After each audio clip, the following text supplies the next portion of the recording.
Or if you say that Jesus can return at any time, but you will not live as if there's ever going to be an accounting of your stewardship. Many people live that way. Or if you say that you believe that God loves you, and yet you will not act as if you are, then you will not act as if you are a poor and needy soul who just never gets enough attention and love. But many people live that way.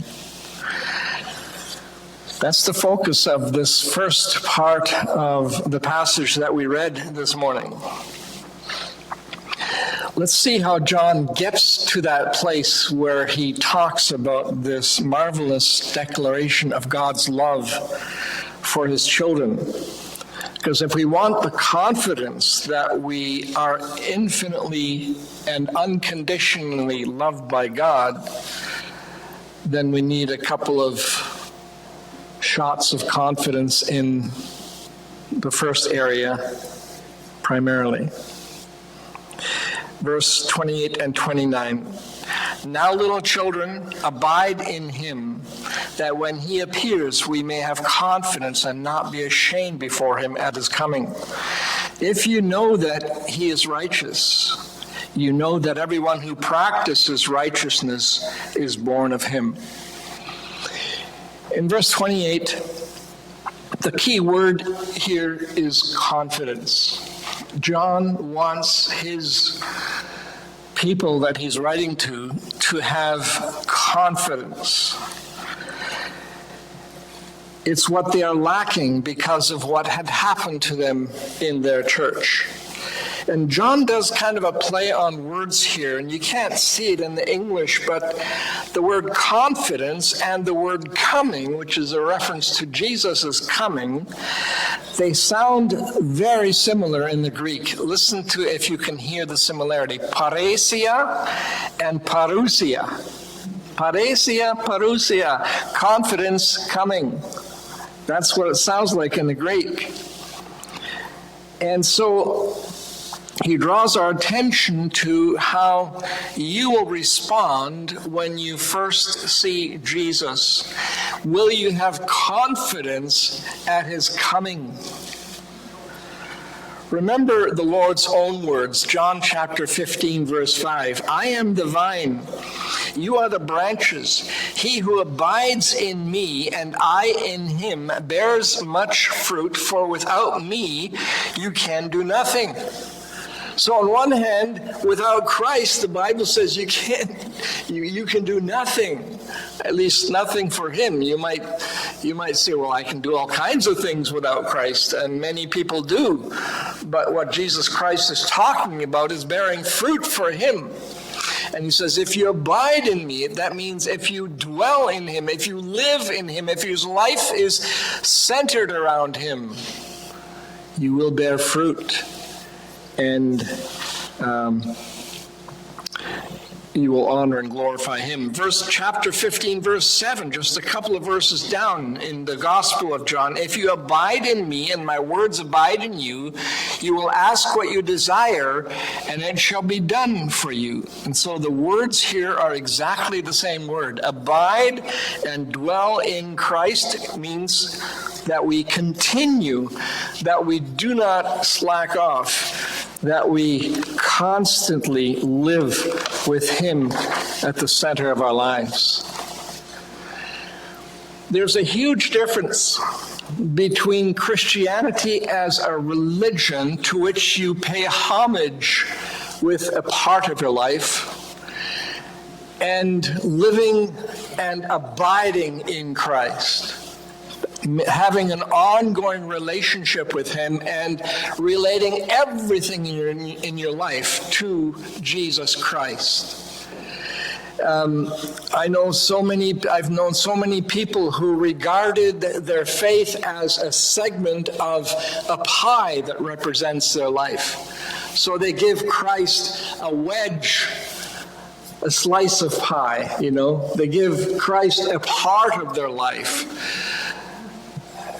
Like the one fellow that I met once, he was the manager of a funeral home. He says, I have my religion, he says, but I don't let it interfere with my business. No, that's seeing your faith as a segment of your life where you pay homage, but the rest of your life has no bearing. Jesus has no bearing on the rest of your life. No, this is abiding in him, dwelling in him, making Christ the center out of which emanates all of the decisions of your life, which affects and influences all that you say and all that you do. I've used this illustration again and again. It may not be true for some of you because you have known integrity through and through. But I know a lot of guys who are different when their wife is around. You know what I'm talking about? As Christians, we ought not to be different when our wives are around, or vice versa, right? Our spouses, whom we love and adore, have a modifying influence on our life. When Christ is the center of my life, when I abide in Christ, it affects everything I do, everything I say. He changes me. He transforms me. He changes my life. He gives me energy because I have purpose and meaning. Abide in me, Jesus says, and John reiterates that concept here. Now, little children, abide in him, so that when he appears, we may have confidence and not be ashamed at his coming. Not be ashamed at his coming. That's John's concern with these believers. So where does this confidence come from that he talks about? It comes from abiding in him, comes from living with Christ at the very center of your life. Is your character being shaped and formed by the presence of Christ in your life? Are you aware of the presence of Christ in your life? You know how it is. We can sometimes go for large stretches of time and not give Christ any thought, not have any thought of Christ, not have any thought of our faith and our walk in him. Doesn't mean that you're suddenly, using filthy language, which Paul tells us we should cast off and not practice that. It's not that we're sinning or destroying anything or anybody, but we just don't think about him for a while, and sometimes for quite some time. When you practice the presence of Christ, it becomes more and more natural to be aware of his presence, be aware of his abiding presence for longer and longer stretches of time. It's like always having your wife at your side, or your husband at your side. It's like always being aware that Christ is there as your friend, as your companion, as your Savior, as your Lord, as the source of your energy and as the source of your life. He's forgiven you of all your sins. There's no condemnation here. It's a perfect, wonderful relationship. And it needs to abide. Abide in Christ, and then we will have confidence and not be ashamed at his coming. We can be confident and not ashamed. Why would we be ashamed? What reason is there to be ashamed at his coming? What is shame, actually? Have you ever thought about that? Where does shame come from? Let me give you a simple and powerful definition. Very simple. Shame is the dread of being known. Shame is the dread of being known.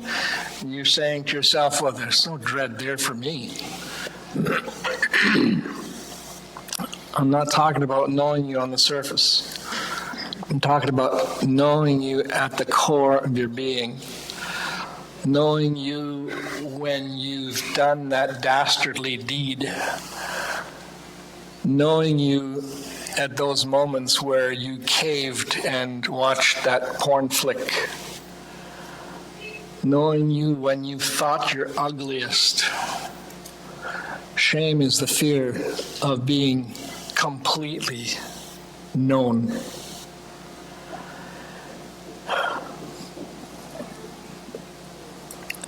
The dread and the experience of being known at the core of your being. Imagine having Christ walk in on you, and of course, he was always there, and he sees everything, knows everything about you.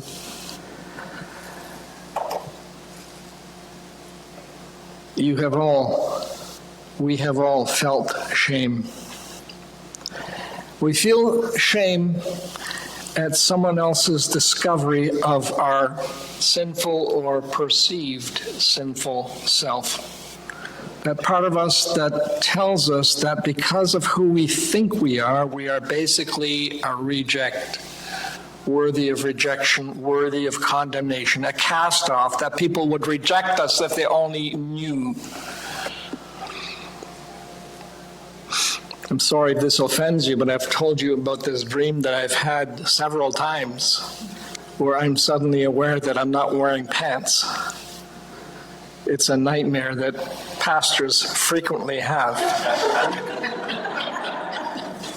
It wasn't funny to me. But the fear of exposure, the fear of being known, it goes all the way back to Adam and Eve being shamed because they were naked, and that nakedness has far more to do with just being without clothes. It means you have no covering for the sin that you've committed. What reason do we have to feel shame? Well, it's our sinful selves that feels the shame. Some of us feel shame that doesn't rightfully belong to us because someone else exploited you and did shameful things to you, even though it had no blame on you. It wasn't your fault at all.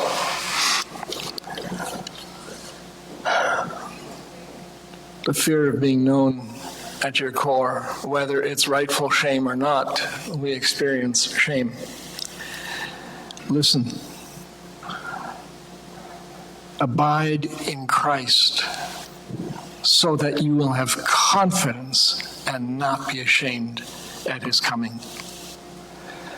What will your first instinct or reflexive action be at his coming, do you think? I know that most of you probably think you'll be flat on your face. Some of you are going to think because you're flat on your face because of fear or because of shame.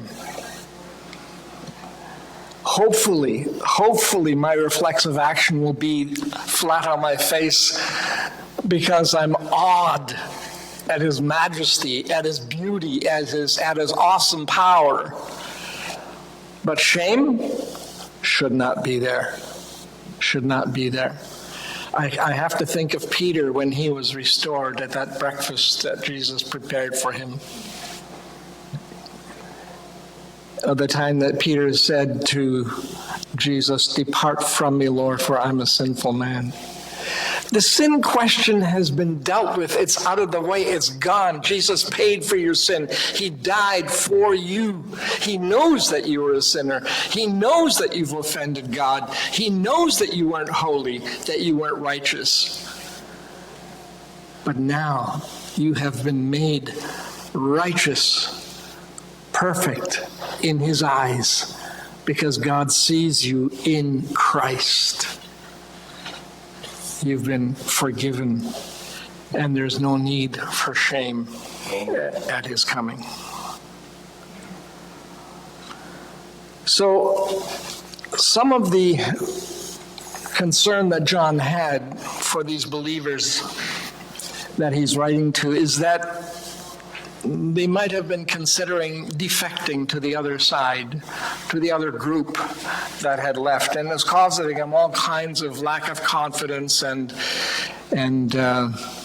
not sure about some theological questions like, was Jesus really God? We learned that to reject the deity of Christ is the same as rejecting the person of Christ. And the work of Christ and the person of Christ are interdependent. You can't separate the two. If Christ isn't who he said he was, then his death doesn't apply to me. You cannot truly say that you are saved by the blood of the cross if you believe that Jesus was anyone else but the Son of God. So John says, continue in the things that you've learned. Stick with it. Don't give up on your faith in the person and the redemptive work of Christ. And why shouldn't we give up? So that we do not shrink back in shame when he comes. So now comes the question, what will your response be when Jesus comes? John says that the result of your abiding in him will be confidence at his appearing. We hardly have confidence when we go to him in prayer. But here John says he wants us to have confidence when Jesus shows up, when he comes for us.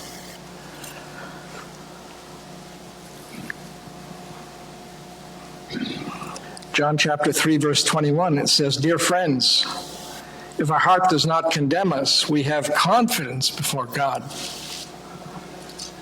Is your heart condemning you? Are you feeling the guilt of sin that you have not dealt with? Then make it right. Make it right today. Don't postpone it.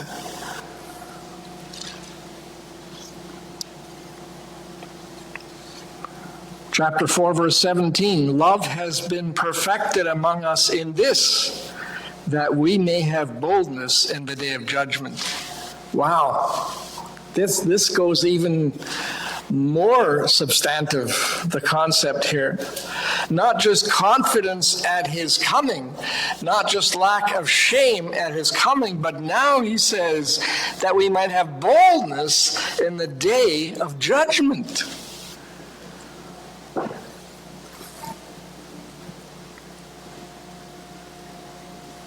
Boldness in the day of judgment.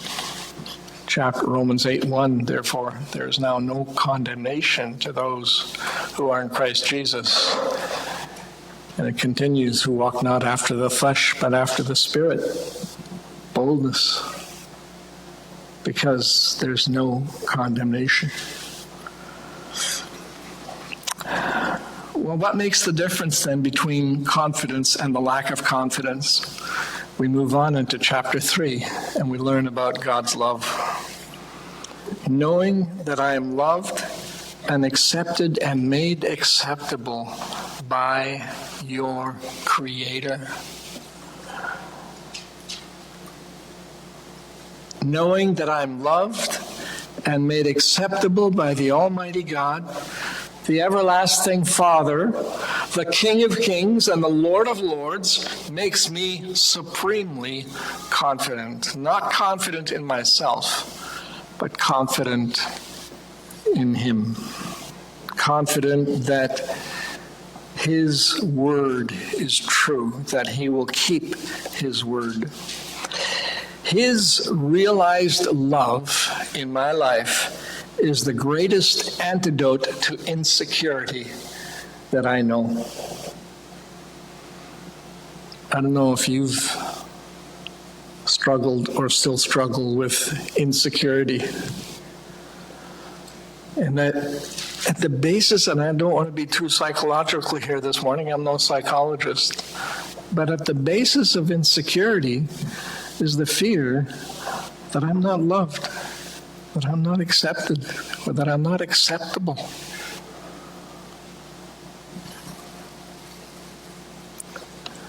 But knowing that God loves me, this awesome love that we should be called the sons of God, the children of God. It's the greatest antidote to that insecurity that I know of. It's not confidence in myself. I've said that before. It's not confidence in my achievements or my inherent moral goodness or anything else about me. It's confidence in Him and His Word. And so when He comes, we might be flat on our faces in His presence, but not because we fear rejection. Not because we experience shame. It'll be because of our awe at His beauty and His holiness and our complete adoration when we see Him for the first time. We have confidence that He will do what He says He will do, and He will then present us as part of that spotless, beautiful bride to His Heavenly Father. That's why, by the way, I believe in the church. The church, as we see it now, is in terrible shape. I'm not talking about Northland Bible Chapel. I think we're doing wonderfully. But the church as a whole is in terrible shape. But I want to leave with you the same illustration that my father left with me, and I know that I've said this before. Some of you may not have heard it, but because I'm old, I get away with repeating things, okay?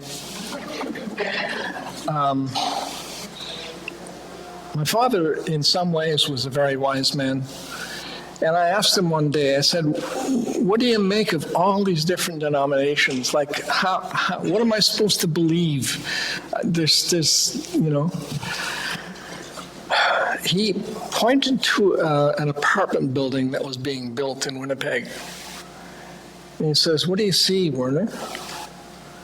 And I said, well, I see a bunch of discarded concrete at the base of the building. I see piles of gravel here and there. I see some steel there, and I see some blocks and bricks there, and I see plastic hanging down, and it looks tattered and torn. It looks kind of ugly. I see something that's not very attractive. And he said, yeah, that's the church. Right now it's not very attractive, but it's still being built. And one day the plastic will come down, the yard will be cleaned up, the blocks and the bricks will be in place, there will be paint and beautification, and one day the building will be completely finished and it will be beautiful. The church is still being built. Jesus Christ said, I will build my church and the gates of hell will not prevail against it. And one day, the ugliness is going to come down.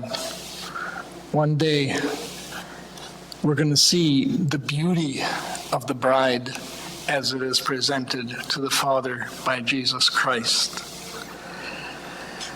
So, don't despair. Don't be discouraged.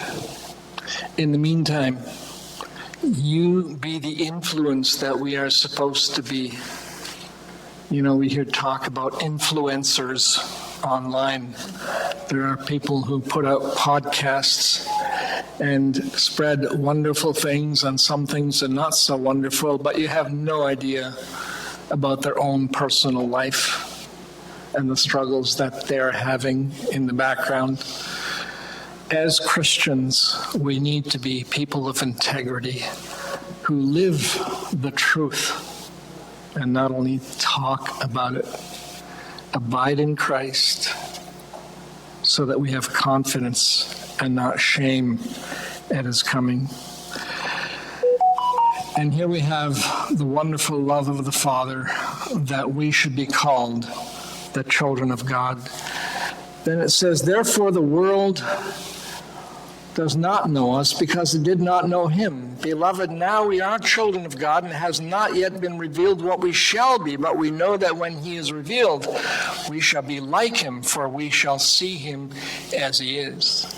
So we are on a journey right now a journey of transformation. We are constantly being changed as Christ abides in us, as the Holy Spirit dwells in us. The fruit of the Spirit begins to shape our character. Things change in terms of what is reflected to the outside world.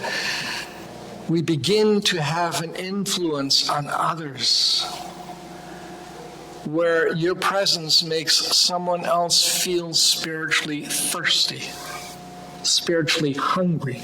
I want whatever that guy has. I wonder what makes him tick. It's very attractive to me. That's Christ, the Spirit of Christ, having influence in you to others. So you're being changed. You're being made Christ-like. That's the purpose of this Christian life. We are to be little Christs. This is what his love for us is doing. It's changing us.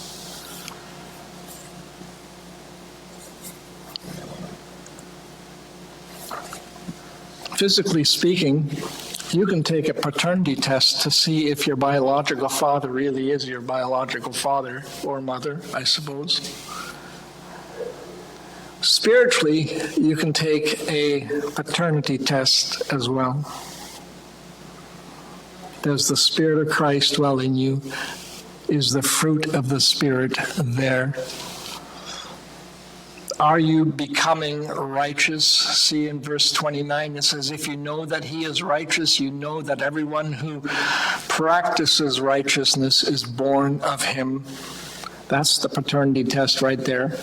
Are you born of him because you demonstrate righteousness? This is practical righteousness. Now, we're not talking about imputed righteousness, righteousness that is transferred to you by Jesus Christ, but your own practical righteousness that is there because of Jesus.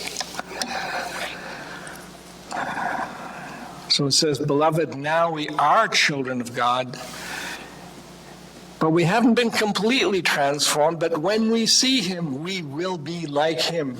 The transformation will be complete. Christ will be completely shaped in us. That's going to happen one day. And there will never, ever be sinful actions between brothers and sisters in Christ after that event ever again. Sin will have been defeated totally at that point. Sin will be gone out of our lives at that point because we will be like him.